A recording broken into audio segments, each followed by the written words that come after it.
여러분 안녕하십니까? 김신행 김태기 교수님의 국제경제론 우리 챕터 1장 3절 한국무역의 변화에 대해서 한번 살펴보도록 하겠습니다. 자, 교재는 17페이지 보시면 되겠습니다. 자, 먼저 첫 번째로 한국의 수출과 수입의 변화 한번 볼게요. 우리나라야 한국의 수출과 수입의 변화 요거 한번 볼게요. 자, 우선 거기 첫 번째 줄에 한번 보시면 1962년 1차 경제개발 5개년 계획을 시작하게 되면서 밑에 그림 나와 있죠? 거기 한번 볼까요? 그래프가 이렇게 나와 있는데 여기가 이제 연도가 되겠고요. 그래서 1962년서부터 거기 보니까 1962년서부터 1차 경제개발 5개년 계획을 시작하면서 수출 주도 성장을 시작했습니다. 거기 보니까 약간 수출과 수입에 대한 그래프가 있습니다. 이렇게. 자, 거기 보시면 급속도로 이제 성장하기 시작했고요. 수출은 경제 성장 과정에서 어떻게 해요? 수출 써버렸네. 수출은 경제 성장 과정에서 생산이 더 증가되는 효과를 가져오게 되죠. 그래서 요거는 생산이 증가되는 효과가 있고요. 자, 거기 보시면 경제성장 과정에서 생산이 확대되고, 수출하려면 생산을 많이 해야 수출할 수 있겠죠. 그 다음에 국내 내수 시장이 좀 작은 상황에서 대량 생산이 가능하니까 규모의 경제를 실현할 수 있게 되고요. 또 수출을 통해서 달러를 벌어들입니다. 그래서 외화를 획득하게 됩니다. 외화를 획득하게 되는 원천으로 사용됩니다. 자, 그리고 수입 같은 경우에는요. 수입은 자, 거기 다음 줄에 가보시면 자원과 기술이 부족한 한국에게 필요한 자본재와 원자재를 공급합니다. 그러니까 우리가 자원이 부족하잖아.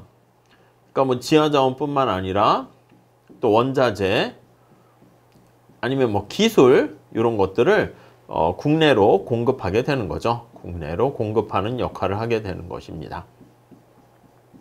오케이? 자, 국내 시장이 협소하기 때문에 규모의 경제를 실현하기 위해서 해외 시장이 필요했고 자원과 자본 기술을 도입하기 위해서 수입이 불가피했습니다. 아무튼 이 둘을 잘 조합을 시켜가지고 경제가 성장하는 원동력이 되었죠. 자, 우리 검정 색깔로 표시된 수출 한번 형태를 보시면은요. 밑에 수출은 거의 없었어요. 없었다가 점차 증가하다가 그 다음에 이렇게 되다가 조금 가다가 좀 위축됐네. 이런 식의 형태죠. 수입과 상태를 보면 수입이 좀 처음엔 좀 많아요. 많다가 약간 이게 반대가 되기도 했네. 거기 보시면 1980년대 중후반 초반부터 그때 이렇게 증가하게 되었고 그 다음에 요때 이제 또 수입이 좀 요 밑으로 내려가다가 이렇게 가다가 수입이 지금 거기 보시면 주황 색깔이잖아. 비슷하네 형태가. 근데 요 이후에는 조금 약간 노랑이가 수출인데 핑크 색깔보다 위에 있으면 경상수지 흑자가 되는 거죠. 요런 형태를 보이고 있습니다. 자, 넘어가서 보도록 하겠습니다. 자, 18페이지에 가보시면 요거에 대한 설명이 살짝 있어요. 80년대 거기 85년 이전까지는 그래서 85년이면은 한 여기쯤 되겠네. 대략 여기쯤이라 할게요. 여기 85년 이전까지는 여기 보시면 수입이 수출보다 많았습니다. 그래서 수출보다는 좀 수입이 더 이렇게 많은 상태가 되었다가 자, 그래서 경상수지 적자였죠. 그러니까 적자가 되니까 어떻게 됩니까? 돈이 자꾸 나간다고. 그래서 외화가 부족해서 외채로 다른 나라한테서 외채로 빌리게 되는 거죠. 그래서 외화가 부족하게 되었고 그로 인해서 외채를 통해서 돈을 빌리게 된다라고 보시면 되겠습니다.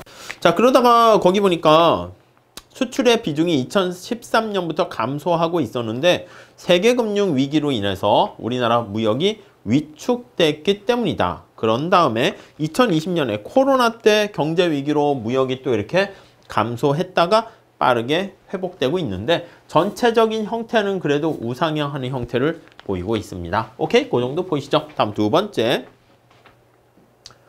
자, 한국의 국별 수출입 구조. 그러니까 다른 나라와 한번 어떻게 교역을 많이 하는가 그걸 보려고 합니다. 한국의 나라별이라 쓸까요? 나라별 관계 한번 볼게요. 수출입 구조. 자, 밑에 거기 보니까 80년대 이전까지는 한국 무역이 주로 이제 미국과 일본에게 의존을 많이 했습니다. 주로 미국과 일본과 교역을 많이 하는 거죠. 네, 이렇게 되었고요. 자, 그러다가 이제 점차 거기 보니까 2022년 때 점차 감소하다가 중국이 등장하면서 90년대는 중국과의 교역이 0.9%였대요. 근데 2010년부터 25%로 눈에 띄게 되면서 그 다음에 2022년에는 22.8%니까 중국이 우리나라 최대의 교역국이 되었습니다. 그래서 여기가 중국과의 교역이 이렇게 부상하게 되었다. 차지하는 비중이 커졌다. 이렇게 보시면 되겠습니다. 자, 두 번째 단락의 총수입에서 미국, 일본이 차지하는 비중도 과거에는 높았는데 요즘은 좀 떨어지고 있고요. 중국의 비중이 좀 많아지고 있으면서 또 다변화를 하고 있다라는 거 알 수가 있습니다. 자, 그 다음 19페이지가 보시면요. 수출 비중이 수입 비중보다 클 때가 무역의 흑자라고 얘기하고요. 반대가 무역 적자인데 2000년 이후의 데이터를 보면 중국이나 미국과의 무역에서 한국은 흑자를 보이고 있습니다. 그래서 여기 한국은 중국과 미국과의 비교해 봤을 때 약간 우리나라가 흑자를 보이고 있다는 걸 알 수가 있고요. 근데 미국, 일본과의 무역에서는 적자네요. 그래서 일본과는 적자. 그래서 일본과는 적자의 상태가 되고 미국과 중국에 대해서는 흑자의 모습을 보이고 있다. 이렇게 보시면 될 것 같습니다. 자, 2022년 기준으로 봤을 때 미국, 일본, 중국이 차지하는 비중이 거의 40%가 넘네요. 차지하는 요 세 나라가 차지하는 비중이 40% 이상의 비중을 보이고 있다라는 거. 네, 보시면 될 것 같고요. 자, 무역의 편중도가 그러니까 심하다 이렇게 표현하고 있습니다. 자, 만약에 이 나라에 대한 무역에 대한 편중이 심화되면은 뭐가 문제야? 이럴 수 있는데 이제 이 나라들과 이제 무역 협상을 할 때 다른 대체할 만한 수단이 없잖아. 그러니까 대외 교섭력이 약화될 수가 있죠. 그래서 이들 나라와 교섭을 할 때 교섭력이 약화가 되는 문제가 있고요. 자, 그 다음에 또 거기 보면은 수출입 지역에 그래서 다변화가 필요하다. 점차 유럽이나 남미 또 이런 나라들과 다변화를 하고 있습니다. 우리나라가 근데 그 밑에 다음 단락 보시면 지난 시간에 말씀드렸는데 미국, 일본, 중국과 아니 비중이 이렇게 큰 이유는 뭐냐라고 하면요. 이걸 설명하는 게 중력 모형이라고 합니다. 중력이라는 건 서로 끌어당기는 겁니다. 근데 규모가 클수록 많이 끌어당기는 힘이 크게 되고요. 국가 간의 교역이 많아지고 또 거리가 가까울수록 또 끌어당기는 힘이 큽니다. 거기에서 보면 경제 규모가 클수록 큰 국가들과 지리적으로 가까울수록 무역이 활발합니다. 그걸 이제 중력 모형 이렇게 표현을 하는 거죠. 그래서 경제적인 규모가 클수록 규모가 크고 그 다음에 거리가 인접할수록 교역이 커진다. 이렇게 보시면 되겠습니다. 오케이? 그 정도 봐주시고요. 자, 그래서 중국과 일본 같은 경우는 가까운 인접거리가 있고 EU나 미국 같은 경우는 경제 규모가 크기 때문에 그렇다 알 수가 있네요. 다음에 상품별, 한국의 상품별 수출입 구조 한번 볼까요? 상품별 수출입 구조.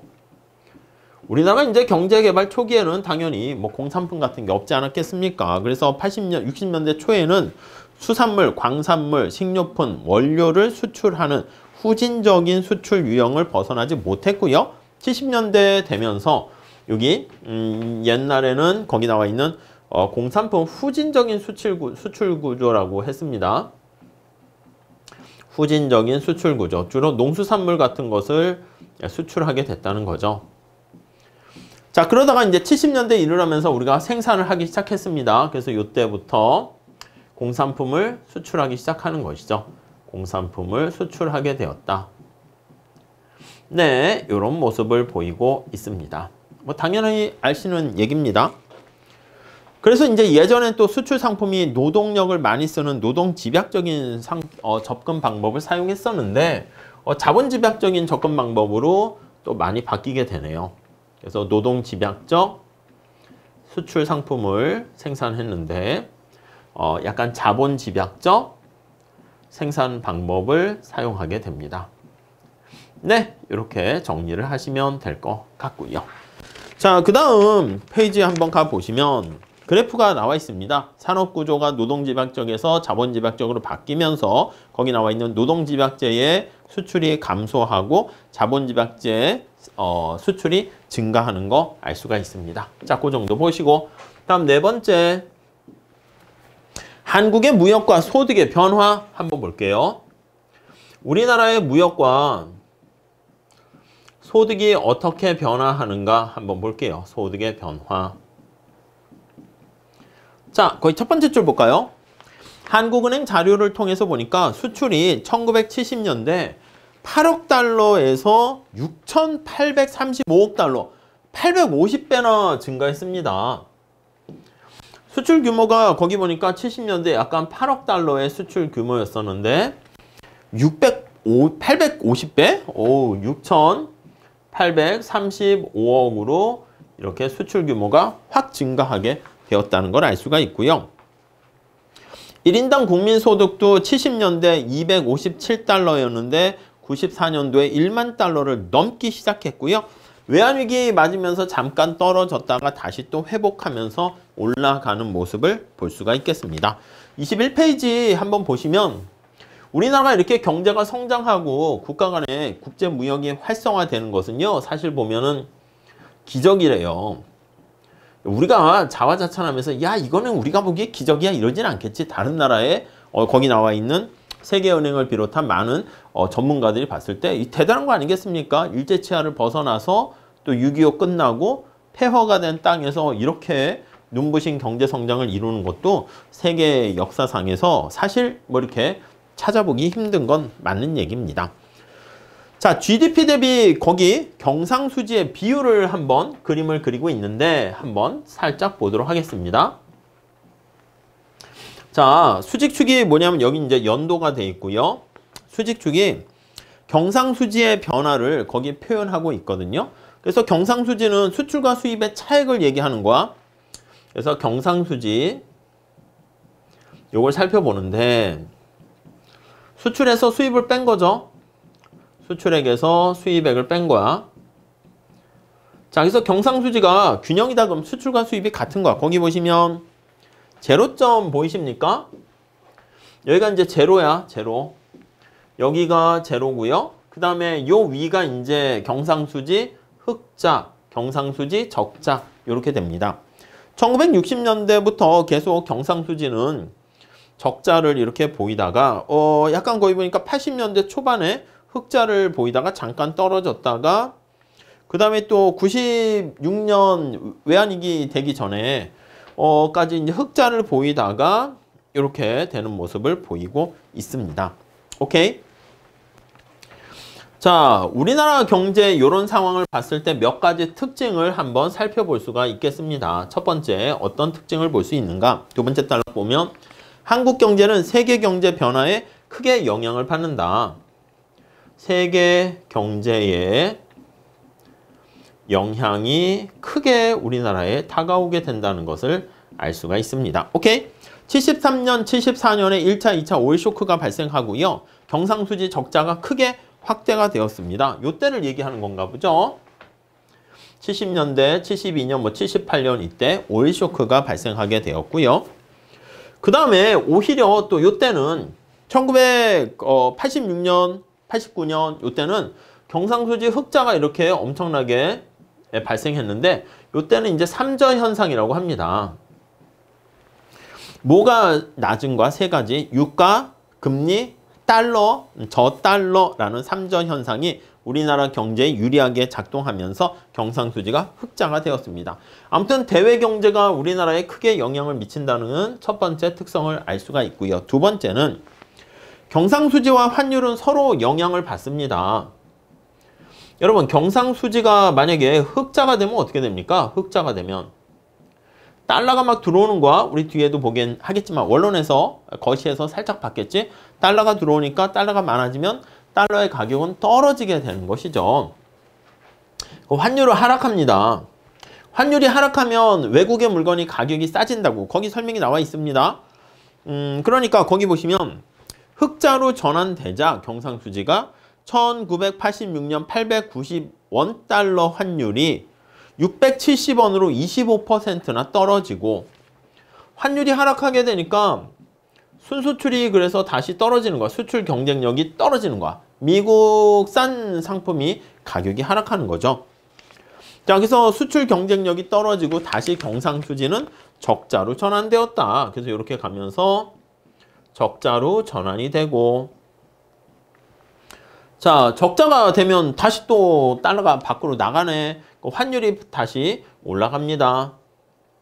그럼 경상수지 흑자가 되고, 그래서 이렇게 계속 반복하게 되는 걸 알 수가 있습니다. 자, 그래서 1997년 외환위기가 발생했을 때는 환율이 단기간에 900원에서 거의 1700원 2배로 상승했습니다. 그래서 외환위기가 발생한 이 상황에는 환율이 그렇게 2배 올라가게 되니까 환율 상승과 경기 침체에 따른 수익 감소로 경상수지 흑자로 전환되는 상황이 발생합니다. 그래서 이렇게 탁 흑자로 되게 되는 것이죠. 다음 세 번째 또 특징은 뭐가 있습니까? 한번 보시면 경상수지 추이를 통해서 한국 경제 지속적인 성장세를 읽을 수 있대요. 이게 무슨 얘기야? 대외 환경이 나쁠 때는 경상수지가 악화되기도 하지만 장기적으로는 경상수지가 이렇게 우상향하는 쪽으로 개선되고 있다는 것을 알 수가 있고요.